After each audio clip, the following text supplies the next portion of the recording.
Airport passengers नि साकावा हानां पिनां ख्लाइजाकमानि पातिमंग अटो मालखुं मथरनाय खरकनिनो रमखा police Binita घोषनि ककसिलचा Mumbai अटो मालखुं मथरनाय खरकनिनो रमखा एयरपोर्ट थानानि पुलिस आबाहायके दातियाप्रि रमजाकमा बाय मन्त्री सुशांत चौधुरीनो हामबायाफोरका बिनिता घोष আমরার সাথে যে ঘটনাটা হয়েছে 24শে জুলাই এই বছরেরই ওই অনুযায়ী সমাজ মাধ্যমে এটা প্রচন্ড প্রচার পাইছে। তার পরবর্তী সময়ে ডিপার্টমেন্ট অ্যাকশনও নিছে। কি হয়েছে বলতে, অটো চালক আমরা উবের ড্রাইভার করছিলাম, কিন্তু উবের আসার পর চলন্ত গাড়ির থেকে চাবি বন্ধ করে সেরা চাবি নিয়ে সেরা তারা গেছিল। তো তারা যাওয়ার পরে দিয়ে সেরা আমি তার পিছু নিয়েছি। তার পাশাপাশি উবেরের কাছাকাছি যারা আসলো তারা আমার মার সাথে প্লাস উবেরের যে দাদা আসলো তাদের সাথেও মিসবিহেভ করছে, খুব বাজে কথা কইছে। আমি এখানে গালিগালোজ করছি কিনা সেটা আমার জানা নাই, কিন্তু বিভিন্ন রকমের হেনস্থ রকমের কথা কইছে যে কিনা আপনারা করেন কোনখানে কেস করবেন। কারণ আমার মা কইছিল যে আপনারা দেখো তোমরা আমার বাচ্চার সমান, কাছাকাছি বয়সের এরকম করো না, আমরা যাইতে দো। কিন্তু তারা কইছে আপনার নইলে আমি বড় একটা পদক্ষেপ নিতে পারি, আমার মায়ের কথা কইছে। কিন্তু পরবর্তী সময় তারা কইছে আপনারা যান, যেখানেই যাইবেন যাই করবেন আমরা যেখানে কই কেস করবেন, আপনারও কত দূর হাত যা আমরাও কত দূর যাইতে পারি।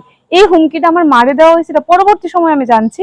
কিন্তু ভিডিও অনুযায়ী যতটুকু আমি যতটুকু কভার করতে পারছি সেই অনুযায়ী আমার চাবিটা নেওয়া হয়েছে। তারপর আমি অনেকক্ষণ তার সাথে তর্ক বিতর্ক করার পর একজন বয়োজ্যেষ্ঠ আঙ্কেল চাবিটা তার হাত থেকে নিয়ে আমার হাতে দিয়ে দিছে। তারপরে বাড়িতে আইছি, বাড়িতে আওয়ার পরের দিন আমি ভিডিওটা পোস্ট করি। পোস্ট করার পর অনেক সমর্থন পাই। তার পাশাপাশি আমাদের পরিবহন মন্ত্রী থেকে শুরু করে পরিবহন দপ্তর খুব সক্রিয়ভাবে এই জিনিসটা নিয়ে কাজ করেছে। তার পরবর্তী সময়ে এখন আমাকে এয়ারপোর্ট থানা থেকে ডাকানো হয়েছে এবং আমাকে এখানে সচক্ষে দেখানো হয়েছে যে যারাই এই দুর্ব্যবহারটা করেছেন তাদেরকে ধরা হয়েছে, তাদের পারমিট ক্যান্সেল করা হয়েছে, লাইসেন্স ক্যান্সেল করা হয়েছে এবং তাদেরকে পুলিশ নিজের আন্ডারে নিয়ে রেখেছেন। তো সেই জিনিসটা দেখে আমি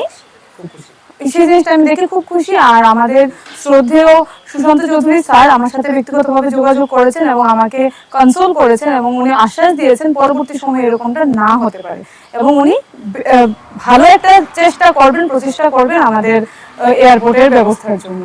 इस रथ यात्रा के पावन अवसर पर स्वर्ण कमल ज्वेलर्स लेकर आया है स्वर्ण वर्षा 1 जुलाई से 25 जुलाई तक। अपना पुराना गोल्ड उसकी प्योरिटी के हिसाब से कंप्लीट वैल्यू पर एक्सचेंज कीजिए। पाइए गोल्ड ज्वेलरी के मेकिंग चार्ज पर 30% ऑफ और डायमंड ज्वेलरी के मेकिंग चार्ज पर 100% ऑफ। हर परचेज पर अशोर्ड गिफ्ट्स भी और सिर्फ बिल अमाउंट का 25% पे करके अपना गोल्ड रेट आज ही बुक कीजिए। तो इस रथ यात्रा खुशियों के साथ बचतों की भी हो। स्वर्ण वर्षा स्वर्ण कमल ज्वेलर्स, विश्वास, गुणवत्ता और बेहतरीन डिजाइन का नाम। Terms and conditions apply.